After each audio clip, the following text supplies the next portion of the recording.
Great. Well, hello and welcome to another episode of WatchPro Originals. I'm Rob Corder and I'm delighted to be joined today by Ariel Adams from Los Angeles. He's the founder and editor of A Blog to Watch to talk about what's going on in the watch industry over there in California and what he sees worldwide from the Swiss watch brands. So, let's welcome Ariel Adams. Hey, Rob, always a pleasure to speak to you. I love chatting about watches, so I'm excited to share what I think and what you think with the audience during a grim time, but I think we're on the way out of it, and you and I can see the light at the end of the tunnel a little bit. Yeah, so I mean, we all watch the statistics around the world. I'm in London at the moment, so I'm watching what's happening in Italy and Switzerland and France and obviously the UK as well. It's more difficult well, not more difficult, but it's different in America where the rate of infections is very much different from city to city. So what are you seeing from LA? Well, like you, I'm looking at the news from the major economic hubs around the world. The watch industry is very dependent on about 12 to 15 cities. And those are the cities that have the densest populations and are affected the most. So, when I see numbers that show retail going down, travel going down, joblessness going, none of it's surprising. I mean, what did governments think were going to happen when you stop all commercial activity? So we are living in sort of a state of chemotherapy on society. And the question is, what will die first? The SARS-CoV-2 virus that causes COVID-19 or our way of life? And I think everyone's hoping that the virus dies first. So it's a completely wholesale shutdown of everything we know, and no doubt luxury and wristwatch and fashion retail are going to sink as a result. But the core things that made this industry strong and lasting, I have no reason to believe that those won't come back along with everything else. Has there been any advice in California or Los Angeles in particular about when stores may reopen? That's a good question. So I've been speaking to some retailers as of a few weeks ago. And what's interesting is that sooner than later, within the next 2 weeks, I believe, a lot of retail is going to be able to be open again. And then it's going to be up to the individual retailers what they want to do. So the major retailers here in Los Angeles have still, according to my conversation with them, been interacting with a lot of clients, had a lot of lines of communication open with the brands. And they're primarily worried about what's going to happen when they're allowed to open stores, but how to convince people that it's safe to go back in there. So, I joked around with one of them about, every time someone sees a watch, are you going to go ahead and sterilize it? And the funny reaction was they hadn't even thought about it, recognizing we've never had to do that. And you've been to retailers when they shut down and they take hundreds of watches out of the cases into the safe because for insurance purposes or not to leave them out. I think the burdens on retailers of what they need to do to stay safe and also to convince their clientele that tend to be a little skittish from time to time that it's okay to come in and shop for watches is going to be a bit of a hurdle. So I think the real challenge is actually yet to come. And I'm not sure that a lot of retailers know what to expect. They're guessing, but they're not really sure what to expect. I think the silver lining is that there's a lot of people that have been waiting to celebrate their freedom. And there's a global celebration, which is going to come, I don't know, in a few months. I don't know at the end of the year. But at some point, we're all going to celebrate some sort of a mission accomplished or some type of an exodus from this problem, which has affected every corner of the earth. And that's exactly the type of scenario that leads to positive, increases in watch sales, assuming the brands and the retailers know what to do with it. What changes do you think we might see to the way the entire global luxury watch industry operates? Because clearly at the moment we're e-commerce only, or sort of concierge services where people are speaking directly to their regular customers. But do you think we'll get back to a sort of walk up scenario where great location in shopping malls and the right street in Rodeo Drive is the place to be? You and I know that the watch industry was trying to reinvent a lot of its areas of business prior to this whole thing. And the pandemic basically forced the hand of a lot of brands to do things, I think, a little bit sooner than they're ready for. I don't think that any of the changes, aside from what we talked about hygiene and cleanliness and things like that, are going to be things that wouldn't have already happened anyways. You and I know that a lot of the watch brands and retailers, for that matter, are really focusing on online sales as well as direct to consumer if you're a watch brand. I think the problem is that they're banking on a lot of unproven tactics. This is something we can talk about a little bit more, but the bottom line is I don't think you can take in-person retail out of the equation and have any type of volume of sales that a brand or retailer would be happy with. So my opinion is that the in-person experience, whatever it looks like for luxury watches, is going to have to bounce back in some way in order for sales to increase and thrive again. I guess the question is how many brands could successfully move to going direct to consumer through e-commerce or through their own boutiques? How many brands have been successful at becoming great retailers? I don't really think any of them have, to be honest. And it's a very frequent question I get. I'm sure you get it as well when brands ask us, okay, Ariel, so who's doing it right? Who's got it figured out? And I want to give them an intelligent answer. I want to show them that I know what's going on. But the honest truth is no one. There's an article that I published on Watch Pro. And one of the things I said in there was that selling watches involves a certain kind of dirty work, a little bit of a manipulation, maybe a little bit of a game playing with the consumer mind that I don't think watch brands have a lot of experience with. These are factories, okay? They're very practically minded. They're very direct. They don't understand the sort of like romance and seduction and the sort of dating that has to go on between brand and consumer, retail and consumer. So I don't think that they're going to have a lot of success. I think e-commerce is very, very smart in making sure that people have an ability to buy your watch from wherever they want when they're ready. Oftentimes, people go into the retailer to make a decision whether or not they want to purchase a watch, or maybe they see a watch at a show or on a friend's wrist, but the actual purchase happens down the line somewhere. They had a good day. It's their birthday. They celebrated. They don't want to have to go back to that retailer. And so, retailers have been complaining to us a long time. They're like, oh, we're just showrooms. Well, that's actually a really crucial part of what's going on. So I think one of the things that brands are going to have to ask themselves, if we know that people are going into stores because they want to make sure that the product is what they want to buy, but later on is when they actually decide to purchase it, that's a consumer reality. There's no way of getting around that. So how do they build a business model around that reality? And again, I don't think a lot of them have figured it out or even thought about it in that way yet. I think there are some third options here. So not A or B, but I think C might be the option. I think we may well see a number of retailers looking at they're doing this already, at how to reduce their investment in brick and mortar while still selling as many watches to their regular customers as possible. So I think we're going to see more appointment-led stuff.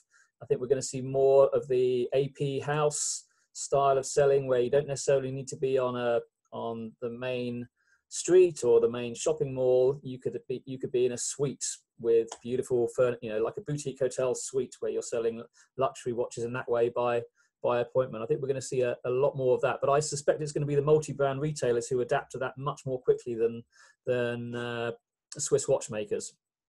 I couldn't agree more with you. I think that experimentation is really what's called for these days.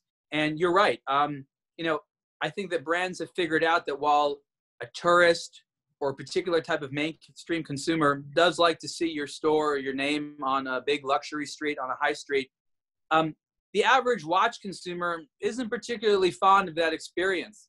It's uncomfortable. There's often no parking. You're paying absolute top dollar. So as long as discounts are available, customers will find them.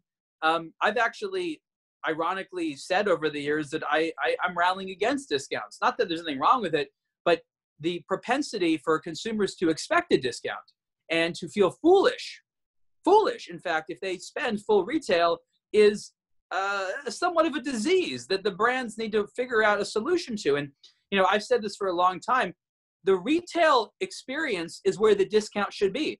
It should be discreet. It should be a negotiation between a watch seller and a buyer, and it shouldn't be published. Online should be the bastion of retail prices. And if you want a better price, you need to go hunt for it and do it discreetly. And so that paradigm right there that seems so logical when I say it isn't even a reality today. It's the store which has the highest price, and online is where it's cheaper. Now, if you allow that to continue, what do you think is going to happen? Well, yeah, I mean, I suppose there's market forces are in play there, but they're distorted market forces because the brands have control of the retail prices in the physical stores, and they lose control of the retail prices when it gets onto the secondary market, effectively. I think that the brands need to take all that propensity for control and apply it to the online space, because the online space does not really require the amount of redundant retail that the real world needs. And so brands have this idea that they're going to empower the retailers to also sell online. And by empower, I mean let them and give them some resources here and there. But you know, you in London, you want to search for an IWC and you go into Google and maybe you type in your town or zip code or something like that. Doesn't matter what, Google's going to give you thousands upon thousands of results. It is unreasonable to expect for you to sort through all those, decide the one you want. Online should have a few solid options that all are within about 5% price of one another, meaning even if there is price fluctuation, it's very minor. And all that control needs to be online to make sure that it's extremely clean and organized and looks consistent. You can have a little bit more of the disorganization in the real world. So I think the brands sometimes have the right idea about control, but they don't understand enough about the modern market and modern distribution to know how to apply it. Mm. So changing tack slightly, which of the major watch brands would you say have had have done a good job during this lockdown, have adapted to it the best? Because I've got a feeling it's been more the challenger brands that have been making a bit more noise, been more active across social media. The CEOs have been out talking, doing interviews, that sort of thing. And when you compare that to, well, it's hard, you know, it's a fool's errand criticizing what Rolex does ever, because it always turns out to be kind of the right thing to do. But they've been so silent throughout this. Patek has been so silent. AP has been so silent. Omega has been so silent. There's been, you know, it's left a vacuum, and some of the smaller brands, Breitling probably the best example, have sort of stepped in aggressively to get their voices heard. Yeah, again, I think that's related to the market forces. I think before going into COVID-19, we already knew that the big groups were in a very weak state. We know that at Swatch Group and Richemont, for example, there's layers and layers of management issues, culture issues, things like that. This just amplified all of it. Whereas the smaller brands, hungrier, have more flexibility, don't have to ask a corporate hierarchy for permission, can spend freely. They have less money, but there's less control over that money. So we've seen a situation where adaptation is necessary, and those brands that have the flexibility to adapt have. You're absolutely right. The majority of the big brands from the big groups have been absolutely silent or send out very minor little messages here or there about, oh, hey, by the way, we're still in business. But I think what you're seeing is not really a lack of strategy, though it is. It's more of a lack of organization, a lack of management, a lack of who's in charge. These are companies that for the longest time have been waiting for someone else to tell them what to do. And that's not what you need these days. You need to take a little bit of initiative, act quick, and trust your gut instinct. And so the brands that are able to do that are doing it, and they're having success as a result. And I guess we'll end by bringing it back a little bit closer to home for the two of us. We're both in the media business. You with a blog to watch, me with Watch Pro. I mean, how has the year been for you?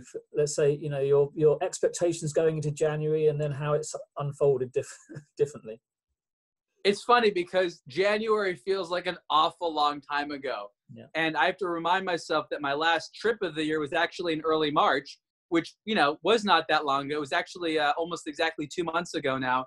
It feels like a year ago. So it's actually hard for me to think about what was my mind, where was it at? But I do know that at this point, you know, you and I have missed how many trade shows so far? There's none left on the horizon. So I had a very positive outlook for the year because I knew that digital was going to be of greater importance. I knew that our media was performing, better and better and better. We've had 7 or 8 months of increases month on month in terms of performance and engagement. And then, the bomb drops, right? Yeah. And people are stuck at home and they're interested to read about media. So I think that both you and I have shared notes that performance is up, which is great. But, we are advertiser dependent media. So I think one of the things that we've thought a lot about, and we've done a lot of work, is how do we prepare more materials and more information for brands to tell us how they can work with us and why? And also, how do we continue to diversify? I've always had the goal of having our revenue be 50% or less advertiser driven. I always value our advertisers, and I know that we deliver them an enormous amount of value. But I've had, I think, a very practical dream about how to, monetize the audience. And so there's been a lot more conversations internally about how to do that. But ultimately, it's not just the fact that, brands aren't spending money, but retailers are scared. A lot of people don't have income right now. So even though performance is up, I still think that a lot of the world is sort of on a waiting formation, wanting to know when things are going to clear up again. It's the lack of having any type of certainty as to what the next 6 months looks like, which is very, very scary for a lot of people. So until people have a bit of a roadmap, knowing what their country is going to look like a few months, when they can travel, we're going to have a lot of people, looking at our publications. But I don't think that watch retail is really going to bounce back in any significant way until travel can bounce back as well. I mean, travel is an interesting area because I think it's well established now that around about half of the value of all luxury watches sold around the world are sold to Chinese citizens. But the vast majority of those transactions don't take place in China. But now we have a situation where the Chinese are very unlikely to be traveling. And you've got, in Los Angeles, probably a prime example where you've got Hinghua Li, you've got CH Premier, which are very, very focused on that Chinese visitor market. 100%. That's all they sell to. Literally no one else. Yeah, and there's lots of other examples. We could talk about Watches of Switzerland with its stores in, central London, which are highly dependent on travel retail. A big investment in airport lounge boutiques as well. So if the Chinese are going to be buying their watches in China, are the brands going to chase them there, or are the brands going to wait for them to start traveling again? I think that what brands need to think about right now is if they look back in their heritage, some of the times that they celebrate the most are major crises in our society where they had to make watches for very particular purposes. And so right now is not a time to play games with marketing, but right now might be a time to create new arms of your heritage, to create new elements to your personality. Watch brands have always made tools for professionals that do important things and help other people. I think brands need to be asking themselves right now, who do we want to help? Whose risks do we want to be associated with as being worn on? Do people really have a lot of admiration for celebrities and things today? Well, they don't even see movies right now, so they're not even thinking about celebrities. So brands need to ask themselves, who is on the minds of consumers, and how can we tap into that? I think the strategy is going to be different for every single brand, but if they do business the way they used to do business, about focusing on the good old days when there was real trials and tribulations society, but everyone's calm and peaceful today, that's not going to work because it's no longer relevant. And that goes back to conversations you and I have had about how getting relevant is the most crucial thing that brands need to do right now. And to do that, they need to crawl out of their shell. They need to get out of Switzerland, or at least trust some other people. They've been traveling a lot over the last couple of years, but I think more than ever now, brands need to go back to their old model. And the old model is we make watches for a particular purpose. They're sold elsewhere by people that know their customer. I think that is really the crucial key. If they try to have a relationship with every customer around the world, they're going to fail because they barely have the bandwidth of dealing internally. Okay, great, Ariel. Well, it's great catching up with you. Good to see you looking safe, well, healthy, and happy. And you as well, sir. Yeah, looking forward to seeing you in person in the near future again. Likewise. Take care over there. Stay safe. And as I say to everyone, stay sane in there.